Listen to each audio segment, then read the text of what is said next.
이제 우리가 함께 읽은 시편 23편의 말씀을 보면서 은폐된 동행이라고 하는 제목으로 말씀을 나누고자 합니다.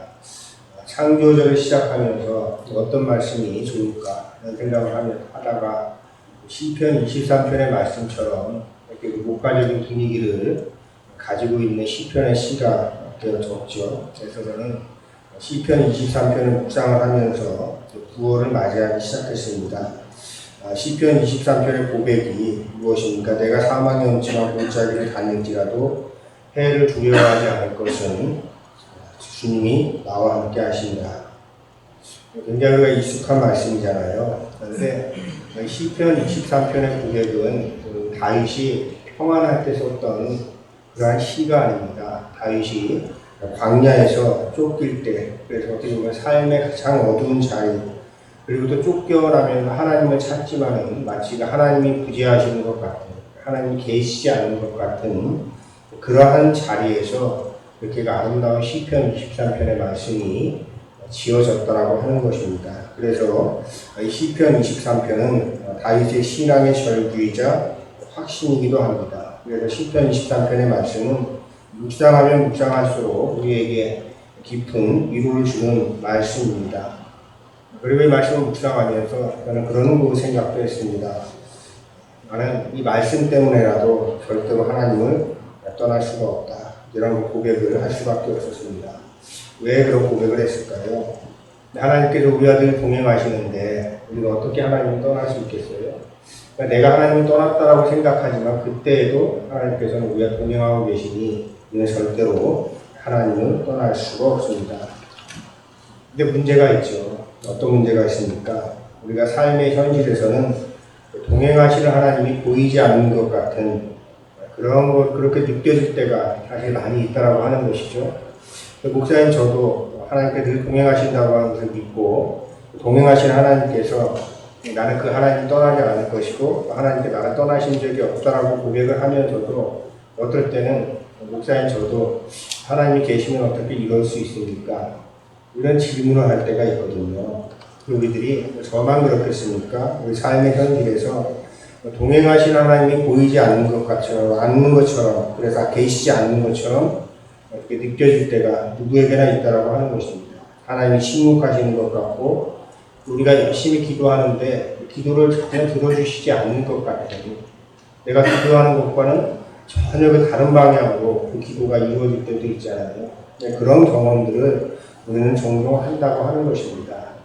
저는 이런 고민들을 하면서 사진에 대해서 한번 생각을 해보게 됐습니다.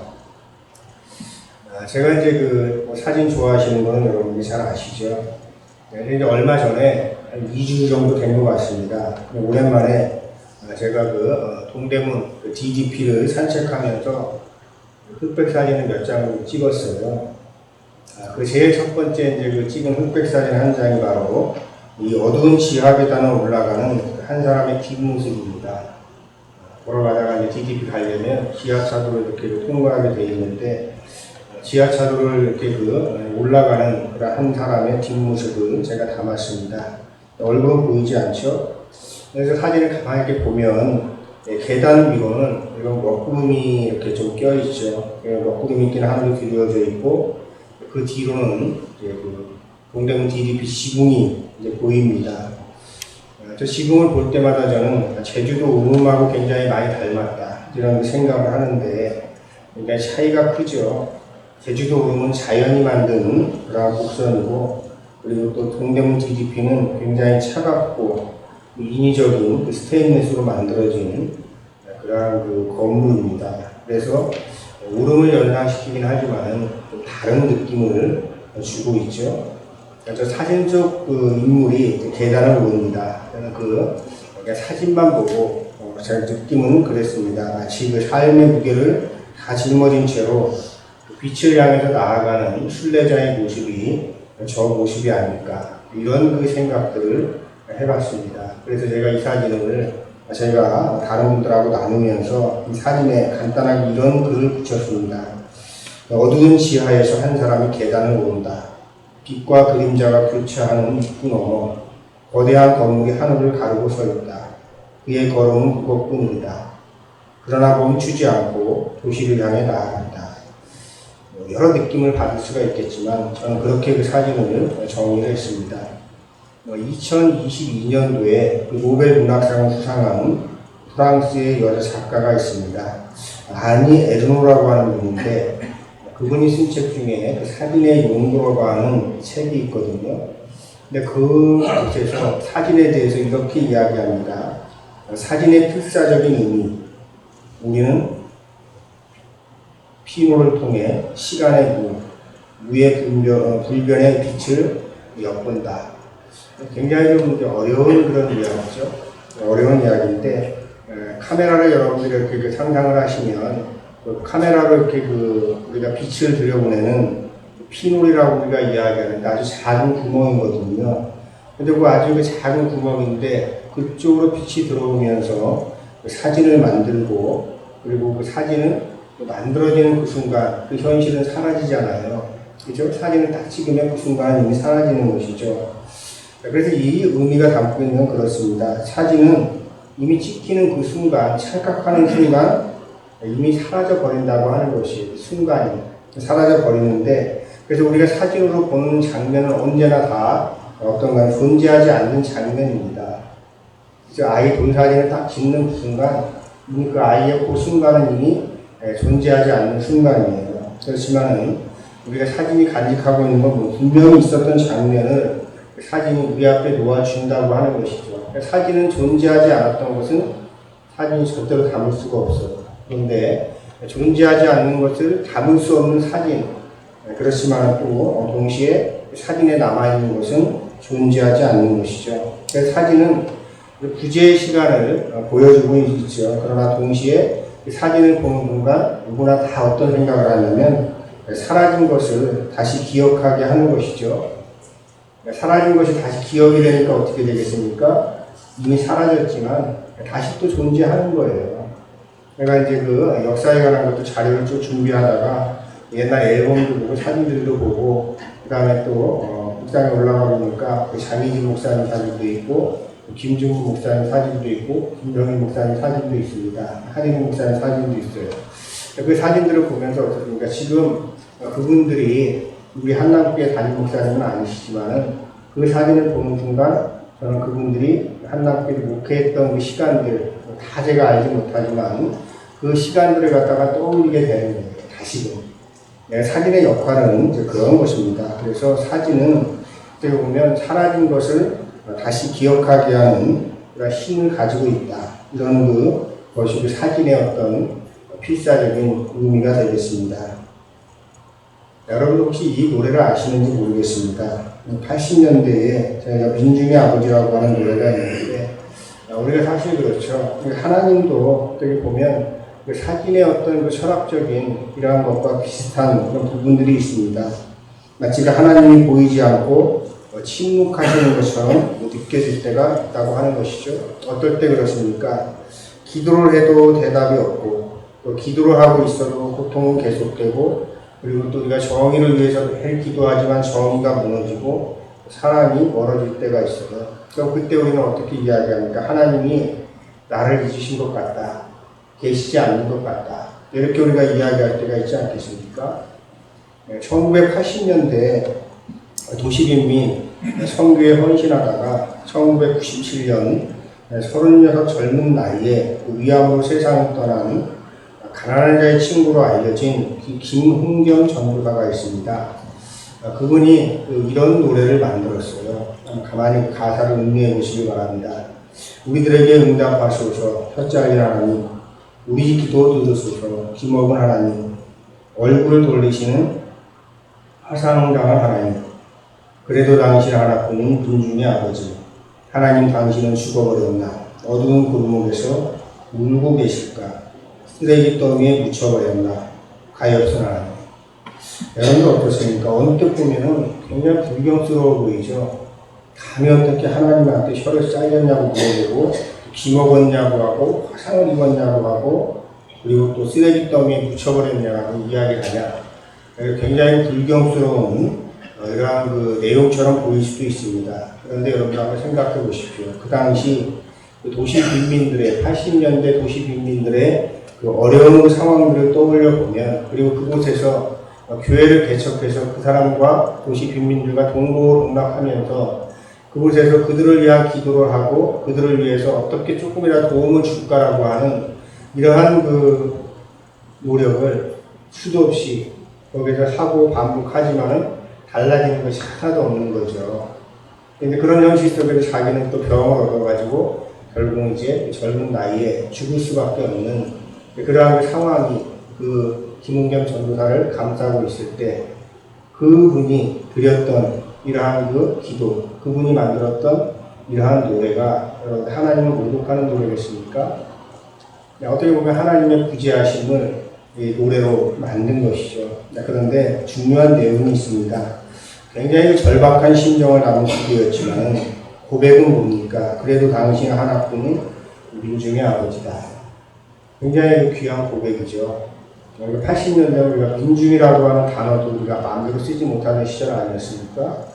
그때 그런 단어 쓰면 뭐 빨갱이다, 좌파다, 뭐 이런 시절이었기 때문에 민중이라고 하는 단어가 들어갔다고 하는 하나만 가지고도 뭐 교회에서 이 노래는 배척이 되기도 했었죠.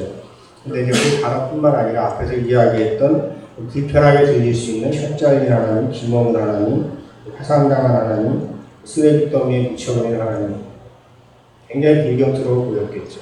그러나 저는 이 노래를 통해서 저는 단 하나뿐인 하나님, 그 하나님을 어떤 상황 속에서 붙잡고 있는 김은겸 전도사의 신앙을 돌아보게 되는 것입니다. 이 절절한 신앙 고백이 바로 이 노래 속에는 담겨져 있다고 하는 것이죠. 제가 이 말씀을 드린 이유는 이렇습니다. 오늘 설교 제목이 은폐된 동행이죠. 하나님이 계시지 않는 것 같은 그런 현실을 우리가 경험할 때, 그때가 바로 우리는 하나님의 구제의 순간을 경험한다고 이야기하는데, 그 하나님께서 구제한다고 생각하는 그 순간 하나님은 구제하시지 않는다고 하는 것입니다. 그것이 바로 제가 제목으로 은폐된 동행이라고 그렇게 붙인 이유입니다. 하나님께서는 보이지 않는 방식으로 그러나 확실히 우리와 함께 하시는 분이십니다. 그래서 우리가 하나님을 고백할 때 임마누엘의 하나님이라고 고백하는 이유가 거기에 있습니다. 성경을 읽어보면 성경에는 하나님이 침묵하시는 것 같이 보이는 장면들이 많이 등장합니다. 예수님이 십자가에 못 박혀 돌아가실 때는 물론이고, 대표적인 구약 성경에 살펴보면 엘리야거든요. 엘리야가 갈멜산에서 바알 선지자들과 맞서서 승리를 했어요. 그런데 그러자마자 곧바로 이세벨이 자기를 죽이겠다고 막 난리를 치니까 바로 무너져 버립니다. 그래가지고 도망가서 로뎀나무 아래 주저앉아가지고 이렇게 기도를 합니다. 여호와여, 이제는 차라리 제 생명을 거두어 주십시오. 더 이상 살 힘이 없습니다. 얼마 전까지만 해도 하나님께 기도하면서 그 바알 선지자들 그들과 맞서가지고 그들을 갖다가 물리쳤던 그 용감한 엘리야 아닙니까? 근데 며칠 지나지 않아서 바로 이렇게 무기력한 그런 기도를 하고 있는 것이에요. 왜 이런 기도를 드렸을까요? 엘리야가 이제는 하나님께서 나를 버리셨다라고 하는 이러한 생각을 했었기 때문에 그렇습니다. 하나님께서 지금 이제는 나와 함께 하시지 않는구나. 그 생각이 들자마자 두려움에 떨기 시작한 거죠. 도망치는 겁니다. 그리고 나 도망친 것도 모자라서 이제 하나님 날 죽여주십시오. 이렇게 기도를 하는 것이죠. 그래서 하나님께서 자기를 버리신 것처럼 느껴지고, 그리고 하나님께서 기도를 해도 대답하지 않으시고 침묵하고 계시는 이런 현실 가운데에서 엘리야가 이런 기도를 드릴 수밖에 없었던 것입니다. 그때 하나님께서 어떻게 응답을 하셨습니까? 큰 바람이 부는데 거기에도 하나님이 없었고, 지진이 났어도 거기도 계시지 않고, 그리고 큰 불이 일어났지만 거기에서도 하나님의 음성은 들려오지 않았습니다. 오히려 하나님은 그때 세미한 음성으로 엘리야에게 응답하셨다고 하는 것입니다. 그때 이제 엘리야가 비로소 깨닫습니다. 하나님께서는 내가 하나님께서 계시지 않는다라고 생각했던 그 순간에도 여전히 내가 알지 못하는, 느끼지 못하는 세미한 그런 음성으로 나와 함께 계셨구나. 하나님께서는 은폐된 동행을 계속 이어져 오셨던 것이구나. 그걸 깨닫는 순간 엘리야가 다시 힘을 얻게 되는 것입니다. 그래서 하나님의 동행은 바로 이 은폐된 동행이다 하는 것을 제가 말씀드리고자 하는 것입니다. 우리가 신앙생활하다 보면 우리가 신앙생활하다가 이제 멀어지는 경우가 있죠. 신앙생활에서 멀어지는 경우가 있는데 교회를 떠나거나 아니면 교회에 있긴 있지만 신앙생활에 별로 이렇게 열심을 내지 못하는 그런 경우가 있게 되는데 뭐 여러 가지 원인들이 있을 수 있겠지만은 저는 크게 두 가지로 나눌 수 있다고 봅니다. 그 원인이 뭐냐면 신앙에서 멀어지고 교회를 떠나는 이유 중에 첫 번째 이유는 교만하기 때문에 하나님을 떠나는 사람들이 있습니다. 어떤 사람들이냐면 하나님의 은총 속에서 살아가거든요. 은폐된 동행이라고 제가 말씀드렸죠. 누구나 다 하나님의 도움 없이는 살아갈 수가 없는데 그 사람들은 어떤 교만한 사람들은 어떤 사람이냐면 자기의 힘만으로도 살아간다고 믿는 사람들이에요. 그래서 자기들이 열심히 노력하고 열심히 땀 흘리고 열심히 수고해가지고 내가 정당한 대가를 얻고 우리 사회 속에서 내가 안정된 삶을 살아간다. 하나님 없이도 나는 충분히 살아갈 수 있다. 이렇게 생각하는 거죠. 하나님의 은혜가 여전히 자기 안에 흐르고 있는데도 자기 성취와 자기 능력의 환상에 가려가지고 하나님을 보지 못하는 거예요. 그게 이제 교만한 것이죠. 그러다 보니까 어떻게 됩니까? 하나님은 침묵하시는 것처럼 또 부재하시는 것처럼 느끼게 되는 것이죠. 사실은 어떠냐면 교만이 멸망의 성공인 이유가 있습니다. 다시 하나님께서 침묵하신 것이 아니라 인간 스스로 교만해져서 눈과 귀를 닫아버린 거거든요. 그래서 신앙에서 멀어지는 경우가 있습니다. 그리고 이제 다른 또 이유가 하나가 있는데 절망 때문에 하나님을 떠나는 사람들이 있어요. 너무 힘들어가지고 실패해서 또 힘들어서 하나님 떠나는 사람들이 있습니다. 그러니까 힘들고 절망스러운 상황 속에서 하나님을 간절히 붙잡고 또 기도했는데 하나님께 끝내 응답해 주시지 않는 것 같은 거예요. 근데 하나님 신앙생활 이렇게 열심히 했는데 내가 어떻게 이런 일을 당할 수 있겠습니까? 이렇게 항변할 수도 있겠죠. 그래서 그분들은 이제 주로 그 고통 속에서 하나님의 부재를 절망적으로 체험하는 거죠. 우리가 넓게 보면 사실은 그 자리가 은폐된 동행의 자리고 하나님께서 은혜 주시는 그 순간일 수가 있는 것인데 여러분 그거를 보는 것이 보지 못하는 겁니다. 하나님께서 침묵하시는데 그것이 외면이 아니고 더 깊은 방식의 하나님의 임재하시는 그런 방식이라고 하는 것을 깨닫지 못하고 그냥 절망하다가 하나님을 떠나는 사람들이 있다고 하는 것입니다. 이 두 부류의 사람들이 사실은 있다고 하는 것이죠. 그러나 이 두 부류의 사람 모두가 잘못하고 생각하고 있는 것은 보지 못하는 것은 뭐냐면 바로 은폐된 동행, 늘 임마누엘 하시는 하나님을 깨닫지 못한다고 하는 것이죠. 그래서 그걸 우리가 알아야 되는 것입니다. 우리가 하나님을 뭐라고 고백합니까? 임마누엘의 하나님이라고 고백을 하죠.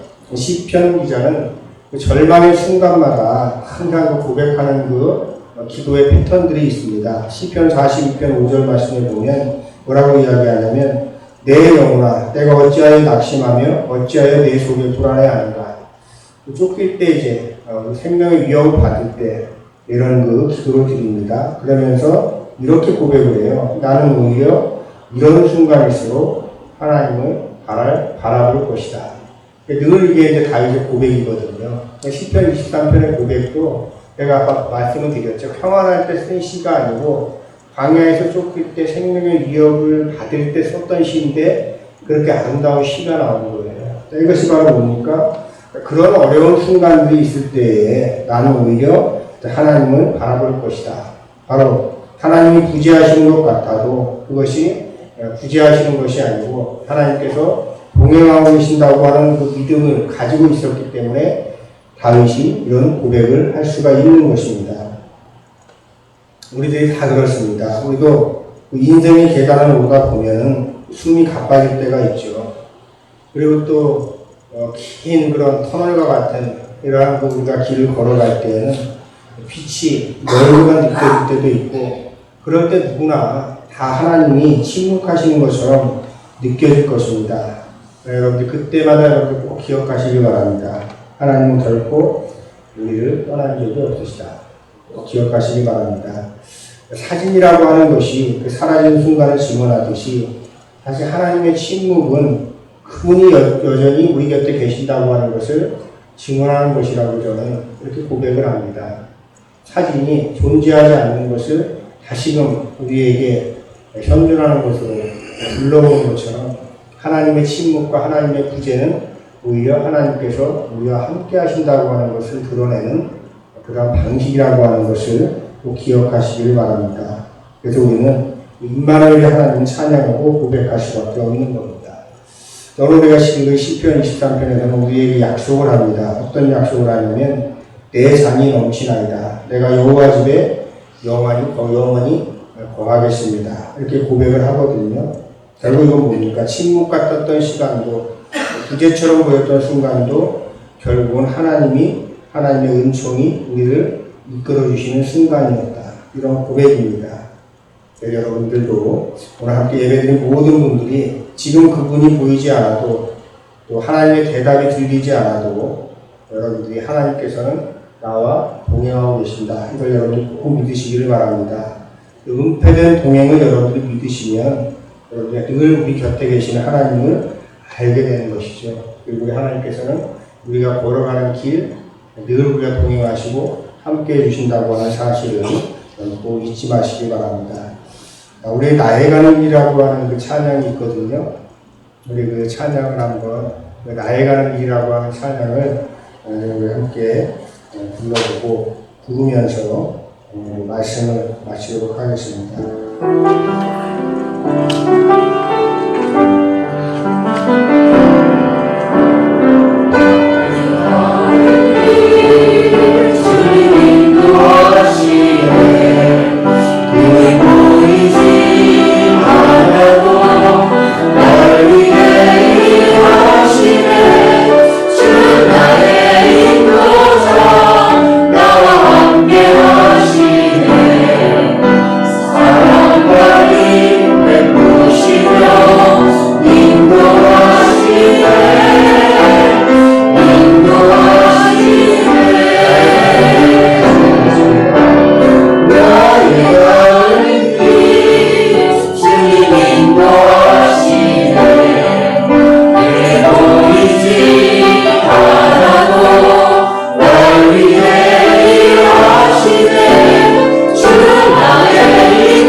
늘 동행하시면서 힘차게 살아가시기를 주님의 이름으로 축복합니다. 말씀을 기억하면서 함께 거듭 읽어드리겠습니다. 주님, 때로 우리는 어두운 골짜기에서 하나님의 구제와 침묵을 경험합니다. 그러나 그 순간에도 은폐된 동행으로 우리와 함께 계시는 있습니다. 교만 속에서 은총을 가리지 않게 하시고 절망 속에서도 주님의 세미한 음성을 기다리게 하옵소서. 임마누엘의 하나님